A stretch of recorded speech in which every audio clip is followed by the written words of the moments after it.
Elihu continued his discourse and said, Hear my words, you wise men, and listen to me, you who have so much knowledge. For the ear puts words to the test, as the palate tastes food. Let us choose for ourselves that which is right. Let us know among ourselves what is good. For Job has said, I am righteous and innocent, but God has taken away my right. Although I am right, I am accounted a liar. My wound is incurable, though I am without transgression. What man is like Job, who drinks up derision like water, who goes in company with those who do evil, and walks with wicked men? For he has said, It profits a man nothing, when he takes delight, and is pleased with God, and obeys him. Therefore hear me, you men of understanding. Far be it from God that he would do wickedness, and from the Almighty to do wrong. For God pays a man according to his work, and he will make every man find appropriate compensation according to his way. Surely God will not act wickedly, nor will the Almighty pervert justice. Who put God in charge over the earth, and who has laid on him the whole world? If God should determine to do so, if he should gather to himself, that is, withdraw from man, his life-giving spirit and his breath, all flesh would perish together, and man would return to dust. If you now have understanding, hear this. Listen to the sound of my words. Shall one who hates justice and is an enemy of right govern? And will you condemn him who is just and mighty? God, who says to a king, You are worthless and vile, or to princes and nobles, You are wicked and evil, who is not partial to princes, nor does he regard the rich above the poor, for they all are the work of his hands. In a moment they die, even at midnight.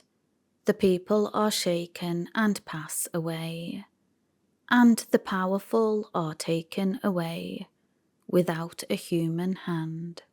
For God's eyes are on the ways of a man, and he sees all his steps.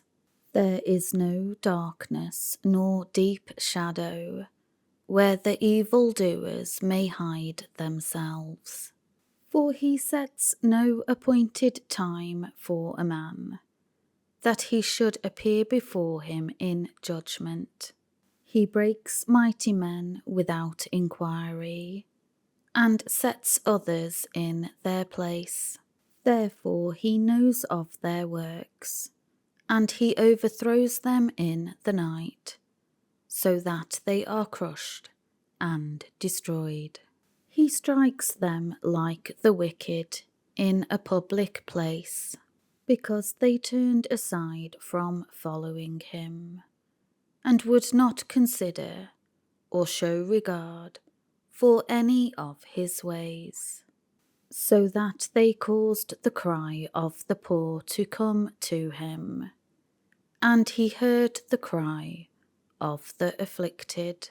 When he keeps quiet, who then can condemn?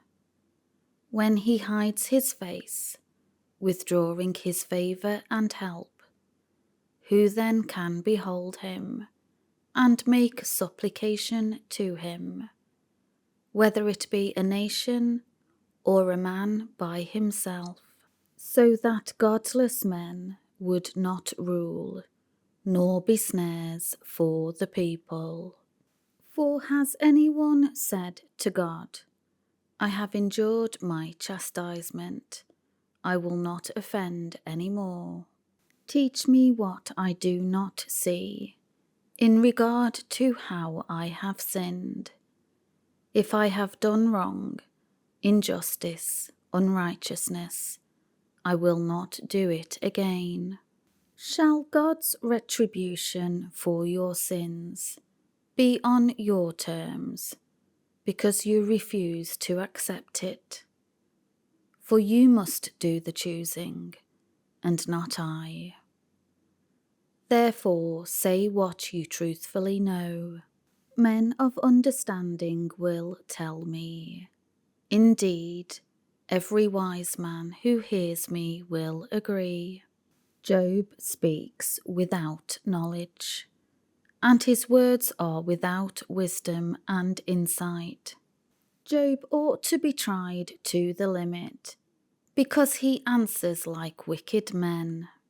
For he adds rebellion in his unsubmissive, defiant attitude toward God, to his unacknowledged sin.